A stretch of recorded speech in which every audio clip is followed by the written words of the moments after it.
Welcome to our channel. నేను నవీన్.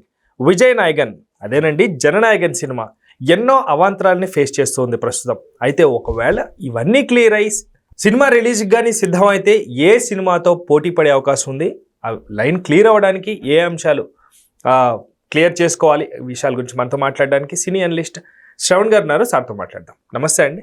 నమస్తే అండి. జననాయగన్ సినిమా కోర్టు మెట్లెక్కింది. సో మొత్తానికి అది సినిమా రాజకీయమో నార్మల్ రాజకీయమో మొత్తానికి అక్కడితో ఫుల్ స్టాప్ పడింది. కానీ అది పాజిటివ్గా ముందుకు మూవ్ అవుతూ కోర్టులో కూడా తీర్పులు రావటం జరుగుతుంది. ఒకవేళ రిలీజ్ అయితే వాళ్ళు ఏ డేట్స్లో రిలీజ్ చేస్తే పాజిటివ్గా ఉంటుంది, ఒకవేళ మన ఇండస్ట్రీ పైన ఎఫెక్ట్ పడే ఉందా, అంటే పెద్ద సినిమాలకు ధీటుగా నిలబడుతుందా? తమిళ్ విజయ్ హీరోగా వస్తున్నటువంటి జననాయకన్ చిత్రం అది అఫీషియల్గా ప్రకటించట్లేడు, కానీ మన తెలుగు చిత్రం భగవత్ కేసరి బాలకృష్ణ గారి చిత్రం తాలూకు రైట్స్ తీసుకొని దానికి వాళ్ళకు అనుకూలంగా విజయ్ మార్కెట్కు విజయ్ టేస్ట్ తగ్గట్టుకు మార్చుకున్నట్టుగా మనకు అర్థమవుతుంది.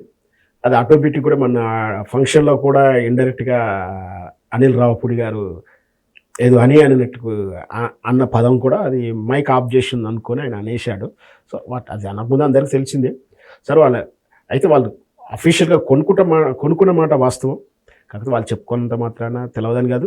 సరే వాళ్ళ ఏదైనా కాపీ రైట్స్ అనేది ఆ కాపీ ఓనరు వాళ్ళ ఇష్టం కాబట్టి మనం అందులోకి మనం జోక్యం చేసుకున్నాం. అందులో ఆ పరిధిలోకి వెళ్ళకుండా సినిమా గురించి మాట్లాడుకుంటే, విజయ్ గారు ఆల్రెడీ మనకు తెలిసిందే కొత్త పార్టీ పెట్టి తమిళ రాజకీయాలు మారుస్తాను అంటూ బయలుదేరడం, మనకు తెలుగులో పవన్ కళ్యాణ్ జనసేన పార్టీ ఏ విధంగా అయితే క్రేజీ ఇమేజ్ ఉందో అక్కడ తమిళ రాష్ట్రంలో విజయ్ గారికి ఆ క్రేజీ ఉన్నమాట వాస్తవం.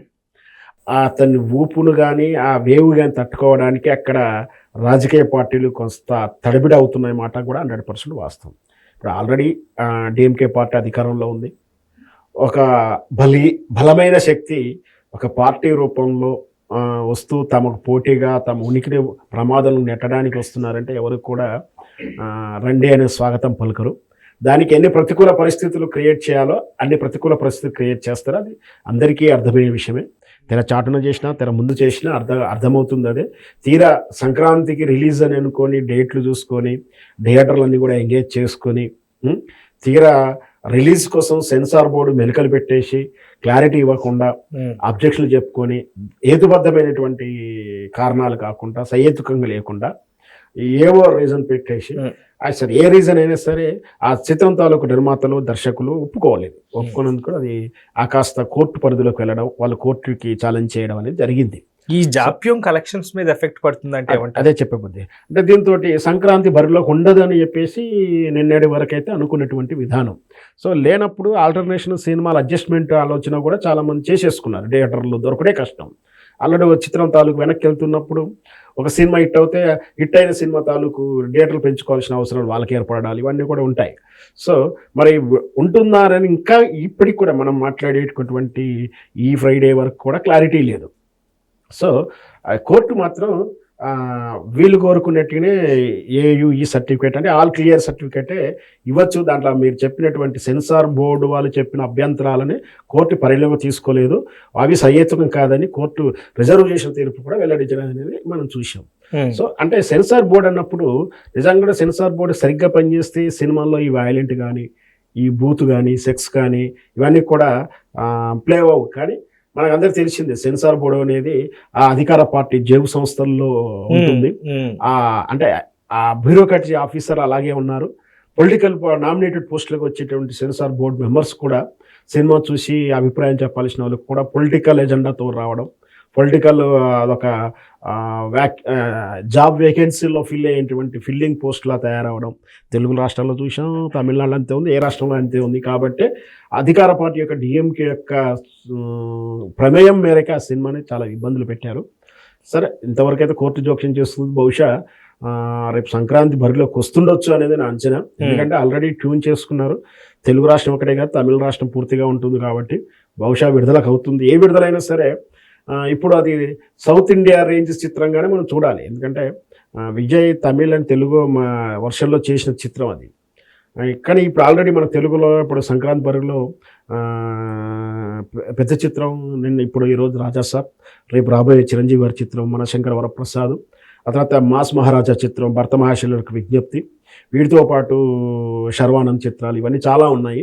సో ఆ బరిలో ఉంటే సినిమా రాజకీయ నేపథ్యం కాబట్టి ఆ రాజకీయ నేపథ్య డైలాగులు అవన్నీ కూడా పవన్ కళ్యాణ్ మన తెలుగు ప్రేక్షకులకు కొడితే బాగా టేస్ట్గా ఉంటుంది మనకు.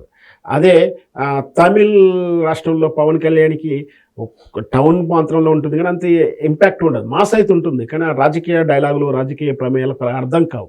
సో విజయ్ గణలో కూడా అలాగే బహుశా మరి అది రాజకీయ డైలాగులు రాజకీయ కథాంశాలు డిఎంకే కానీ ఆ అధికార పార్టీ యొక్క వాళ్ళ అరాచకాల మీద చేస్తున్నప్పుడు తెలుగు ప్రేక్షకుడు ఎంత రియాక్ట్ అవడు. బట్ ఆ విజయ్ యొక్క మాస్ ఇమేజ్ కానీ ఆ ఫైట్ కానీ మళ్ళీ ఎంజాయ్ చేస్తారు. వర్కౌట్ సో అవుతుంది. ఆయన ఇమేజ్కి ఆ చిత్రాలకు ఆ మార్కెట్కు ఏ చిత్రం ఈ తాలూకు వస్తున్నటువంటి రాజాసాబ్ కానీ చిరంజీవి చిత్రానికి కానీ మాస్ మహారాజా చిత్రానికి కానీ పోటీ ఏం కాదు. తన జోనర్ దానికి ఉంటుంది, దాని మార్కెట్ దానికి ఉంటుంది. ఎవరికి పోటీ కాదు, అది పోటీలో ఉండదు కూడా ఉండదు. యాక్చువల్గా దాని మార్కెట్ వాల్యూ ఏదైతుందో మన గతంలో ఏబీసీ సెంటర్లు అంటాం వాటిని, బీసీ సెంటర్లో మాత్రం సినిమా బాగా ఆడుతుందని మనం చెప్పొచ్చు. సో రాజకీయంగా చూస్తే రాజకీయాల్లోనే ఉన్నారు, పక్కన చూస్తే సినిమాల్లో కూడా ఉన్నారు. సినిమాని సినిమాలాగా చూసి సినిమాలో ఇలాంటి రాజకీయాలు చేయడం ఏంటనేది సినిమా పెద్దల నుంచి వస్తున్న ఫస్ట్ క్వశ్చన్. అలాగే రాజకీయాలు చేసినా ఇప్పుడు అక్కడ ఉన్నటువంటి పవర్లో ఉన్న గవర్నమెంట్కి ఆపోజిట్గా కమెంట్స్ వస్తున్నాయి. విజయ్ గారికి అదే ప్లస్ కూడా అవుతుంది. సో తమిళ రాజకీయాలు చాలా డిఫరెంట్గా ఉంటాయి. తమిళ రాజకీయాలైనా సౌత్ రాజకీయాలు ఈ దురదృష్టవశాత్తు గత 40-50 సంవత్సరాలలో చివరి 40 సంవత్సరాల్లో సినిమా రంగాన్ని రాజకీయ రంగాన్ని వేరు చేసి చూడలేనంత దశలోకి అయితే ఉన్నాం మనం. మనకన్నా ఎక్కువ తమిళనాడులో వాళ్ళకి సినిమా అండ్ రాజకీయాలు మిక్సే ఉంటాయి. అక్కడ 2 ప్రధాన పార్టీలు రెండో కూడా రాజకీయ సినిమా నేపథ్యం ఉన్న డిఎంకే కానీ అన్నా డిఎంకే కానీ, అన్నా డిఎంకే వారసత్వాలు లేకపోవడం, జయలలిత గారు చనిపోవడం, ఆ కాస్త కొంచెం కుదేలైపోయినట్టు పార్టీ. అయినా డిఎంకే ఇప్పుడైతే ప్రస్తుతానికి ఆ కరుణానిధి తాలూకు ఫ్లేవర్ కానీ ఆ లెగసీని ఇంకా మెయింటైన్ చేస్తూ ఉన్నారు. ఆ తమిళ నటులు తమిళ ఆర్టిస్టులు రాజకీయాలలో ఖచ్చితంగా ఉంటారు, లేదా రాజకీయాలు ఉన్న వాళ్ళు ఖచ్చితంగా మళ్ళీ సినిమా రంగంలో ఇన్వాల్వ్మెంట్ అవుతున్నారు. ఆ తమిళ ప్రేక్షకులు మాత్రం డిఫరెంట్ కల్చర్గా ఉంటుందట. అయితే అక్కడ పార్టీని ఎప్పుడు కూడా షఫ్లింగ్ చేస్తూ ఉన్నారు. ఎక్కువ శాతము ఒకసారి డిఎంకే అవకాశం ఇస్తే ఇంకోసారి అన్నా డిఎంకేకి ఇస్తున్నారు. ఇట్లా షఫ్లింగ్ రాజకీయాలు ఎక్కువగా ఉండేవి. సరే ఇప్పుడు ఏఎండిఎంకి లేదు, మరి విజయ్ గారు వస్తున్నారు. వీటితో పాటు అక్కడ భారతీయ జనతా పార్టీ చాలా కష్టపడి అటు ఎగ్జిస్టింగ్ కోసం ప్రయత్నిస్తున్నటువంటి విధానం చూస్తూ ఉన్నాం. మరి రేపు భవిష్యత్తులో ఈ విజయ్ పార్టీ బీజేపీతో కలిసి పోరాడుతుందా, బీజేపీతో నేరుగా పోరాడుతుందా అనే దాన్ని బట్టి ఈ రేపు భవిష్యత్తు రాజకీయాలు ఎలా ఉంటాయని చెప్పొచ్చు.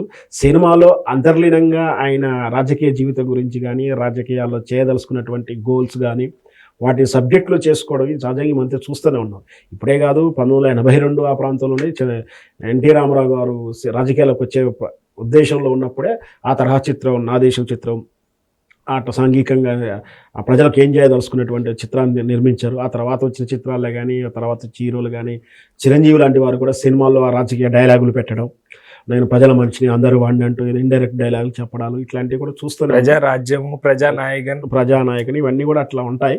ఇక మనం ప్రేక్షకుడు కూడా అలాగే అలవాటు పడ్డారు కాబట్టి మనం దాని గురించి ప్రత్యేకంగా చెప్పాల్సిన అవసరం లేదు. Right. Thank you sir, thank you so much అండి. Thank you viewers, bye.